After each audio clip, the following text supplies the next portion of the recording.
ગાંધીનગરમાં વહેલી સવારથી મેગા ડિમોલેશનની કાર્યવાહી શરૂ થઈ હતી। ચુસ્ત પોલીસ બંદોબસ્ત વચ્ચે પાટનગર યોજના વિભાગ અને મ્યુનિસિપલ કોર્પોરેશનની સંયુક્ત ટીમોએ વર્ષોથી સરકારી જમીન પર ઊભા રહેલા ગેરકાયદેસર દબાણો દૂર કર્યા। સવારે જેસીબી અને અન્ય મશીનરીના કાફલા સાથે દબાણ વિભાગ સેક્ટર 30 સર્કલ ખાતે પહોંચ્યું। વિસ્તારને પોલીસ દ્વારા સંપૂર્ણ રીતે કોર્ડન કરીને સુરક્ષા ઘેરી બનાવવામાં આવી હતી। પ્રારંભિક કાર્યવાહીમાં 7 મકાન અને 2 ધાર્મિક દબાણો તોડી પાડવામાં આવ્યા। તંત્રે જણાવ્યું કે દૂર કરાયેલા કેટલાક ધાર્મિક દબાણો વકફ બોર્ડમાં ગેરકાયદેસર રીતે નોંધાયેલા હતા। ત્યારે અગાઉ પણ ચરેડી ફાટક, જીઈબી અને પેથાપુર આસપાસના 900 થી વધુ ઝૂંપડા હટાવાયા છે, જે બાદ હવે સેક્ટર 1 થી 30 સુધી 1400 થી વધુ દબાણો હટાવવામાં આવશે। અને ગાંધીનગરમાં હવે આ દબાણ ઝુંબેશ કામગીરી હાથ ધરવામાં આવી હતી। મ્યુનિસિપલ કોર્પોરેશન દ્વારા કામગીરી કરાઈ છે અને સાથે સાથે જે પાટનગર વિભાગ છે તેના દ્વારા પણ આ કાર્યવાહી કરાઈ છે। શહેરમાં 1400 થી વધુ દબાણો હાલ નિશાન પર જોવા મળી રહ્યા છે અને આગામી દિવસોમાં અનેક ગેરકાયદેસર જે દબાણો કરવામાં આવ્યા છે તે દૂર થાય તેની પૂરેપૂરી શક્યતા છે। જ્યારે ઘર ઝૂંપડાના દબાણોને નોટિસો પાઠવવામાં આવી છે અને જે લોકોએ નોટિસનો જવાબ નથી આપ્યો તે લોકોના જે દબાણો છે તેના પર બુલડોઝર કાર્યવાહી હાથ ધરવામાં આવી છે। જ્યારે નોટિસોનો જવાબ ન મળતા દબાણો તૂટશે અને આ મ્યુનિસિપલ કોર્પોરેશન દ્વારા માહિતી આપવામાં આવી છે।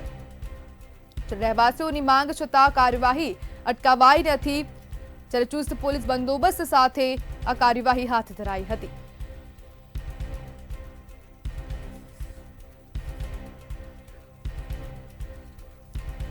આપ સાથે રાજકીય વિશ્લેષક કિશોર પેઢિયા જોડાઈ ગયા છે। કિશોરભાઈ, હવે જે પાટનગરમાં આ ડિમોલિશનની કાર્યવાહી હાથ ધરાઈ છે, શું કહેશો?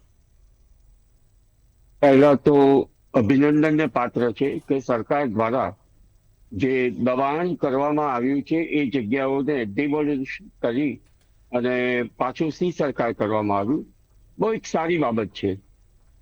પરંતુ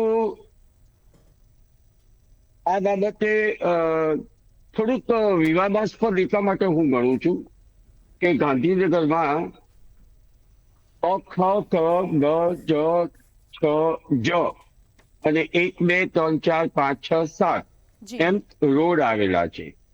આ રોડની આસપાસની જમીન એ પ્રોટેક્ટેડ ફોરેસ્ટ છે। આ પ્રોટેક્ટેડ ફોરેસ્ટની અંદર ફૂટપાથ બનાવી નાખ્યા, પ્રાઇવેટ બગીચાઓ બનાવ્યા।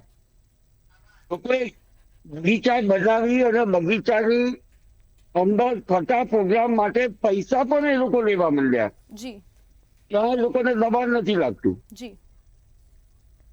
ગાંધીનગરમાં જેટલું પ્રોટેક્ટેડ ફોરેસ્ટ છે એ આજે નહીવત રહ્યું છે। જે ઓછામાં ઓછું 1 કે 2 હેક્ટર જેટલી જમીન પ્રોટેક્ટેડ ફોરેસ્ટ હતી, પણ એ તમામ જમીન ઉપર આજે ક્યાંક ને ક્યાંક બગીચા, ક્યાંક રોડ, ક્યાંક ફૂટપાથ, ક્યાંક પાર્કિંગ પ્લેસ બનાવી દેવામાં આવ્યું। મેટ્રો ટ્રેન આવવાને કારણે ઘણો બધો હિસ્સો પ્રોટેક્ટેડ ફોરેસ્ટનો એ દબાણ વર્તે જતો રહ્યો। હા, વિકાસ થયો, પણ વિકાસના નામે બીજું પ્રોટેક્ટેડ ફોરેસ્ટ આપવું જોઈએ, આવી એક વાગણી લોકોની પણ ઊભી થઈ છે। જી બિલકુલ કિશોરભાઈ, જોડાવા બદલ આપનો આભાર।